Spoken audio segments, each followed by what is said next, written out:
देश भर के कोने कोने में भक्ति का माहौल है। जगह जगह धूमधाम से मां दुर्गा की पूजा हो रही है। मंदिरों में माता का दरबार सजा हुआ है और पूजा अर्चना की शानदार रौनक है। तो घर घर में भी भक्तों और श्रद्धालुओं ने माता की चौकी सजाई है और उनकी आराधना में लगे हुए हैं। आपको बता दें, नवरात्र के दौरान हर दिन मां दुर्गा के अलग अलग रूपों की पूजा होती है, इसीलिए उन्हें नवदुर्गा कहा जाता है। और माता के हर रूप की अपनी अलग महिमा है। हर रूप से जुड़ा है माता की आराधना और उपासना का अनुष्ठान। और माता के हर रूप की पूजा व्यक्ति के लिए अलग अलग तरीके से लाभकारी है।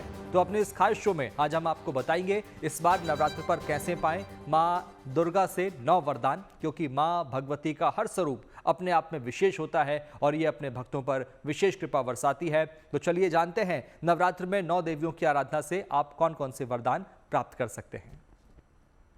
नवरात्र में विशेष रूप से सात्विक आहार करना चाहिए, क्रोध नहीं करना चाहिए, ब्रह्मचर्य का पालन करना चाहिए और प्रयास करना चाहिए कि किसी भी तरीके के व्यसन को न करें, व्यसनों से दूर रहें और सकारात्मक रहें। एक समय ही फलाहार करें, 9 दिन व्रत करें और भक्ति भाव से माता की आराधना करें। ये शक्ति संचय का समय है और इससे आत्मिक ऊर्जा जागृत होती है और आत्मज्ञान की प्राप्ति होती है। नवरात्र के पूजन में 8वें दिन माता गौरी के पूजन करने का विधान है और माँ गौरी जो है वो पूरे गौर्ण वर्ण की हैं। इनके पीछे एक कथा आती है कि जब ये महादेव को प्राप्त करने के लिए साधनारत थी तो इन्होंने इतनी घोर तपस्या की कि इनका पूरा शरीर काला पड़ गया।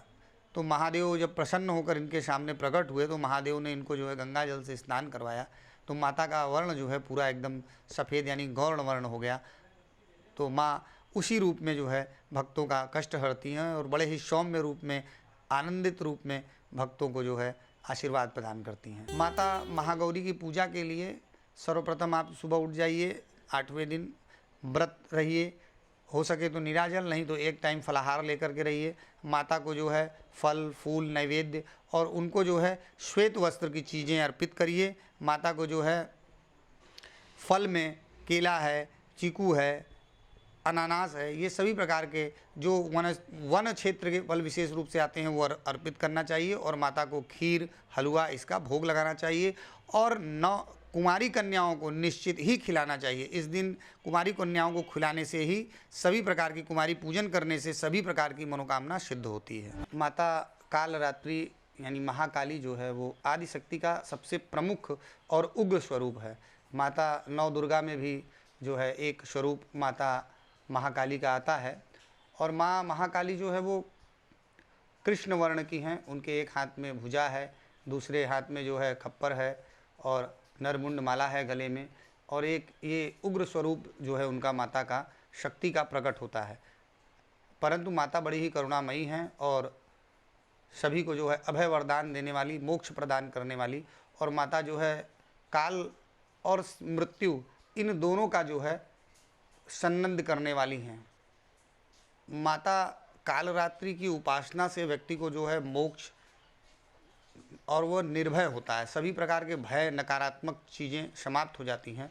माता कालरात्रि का जो तंत्र शास्त्र में, योग तंत्र में अगर आप बात करेंगे तो ये मूलाधार चक्र को जो है प्रदर्शित करता है और इससे जो है व्यक्ति को प्रारंभ ही मूलाधार चक्र से होता है। तो व्यक्ति को भय से मुक्ति मिलती है और उसके सभी चक्र एक्टिवेट होने के लिए प्रथम चक्र एक्टिवेट होता है और माता को जो है आध्यात्मिक शक्ति प्राप्त होती है। इससे माता की पूजा के लिए सबसे सरल विधि ये है कि माता को जो है विशेष रूप से नारियल चढ़ाया जाता है, जायफल वो चढ़ाते हैं, उड़द चढ़ाते हैं। माता को इमरती बहुत पसंद है, उड़द की बनी हुई वो इमरती का भोग लगाते हैं, नींबू चढ़ाते हैं और माता को काले वस्त्र वो निश्चित ही चढ़ाया जाता है और पुष्प में लाल रंग के पुष्प को चढ़ाना चाहिए। माता चंद्रघंटा स्वरूप में जो है उनके सिर पर चंद्रमा जो है वो घंटे के आकार में रहता है और माता जो है पूरे युद्ध रूप में तैयार रहती हैं और युद्ध और ऊर्जा से पूरी भरी हुई हैं, अर्थात नकारात्मकता को पूर्ण रूप से समाप्त करने वाली हैं। चंद्रघंटा शब्द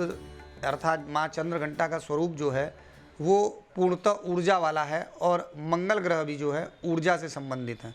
तो जब आप माता चंद्रघंटा के बीज मंत्र का जाप करते हैं उससे जो है मंगल प्रभावित होते हैं और मंगल की अधिष्ठात्री माता चंद्र घंटा है, तो मंगल ग्रह शांत होते हैं। अगर आप मुझसे जुड़ करके अपनी समस्याओं का समाधान चाहते हैं और चाहते हैं कि आपकी समस्याओं को ज्योतिष के माध्यम से सुलझाया जाए, तो आप हमसे संपर्क कर सकते हैं, जुड़ सकते हैं एस्ट्रो तक पर।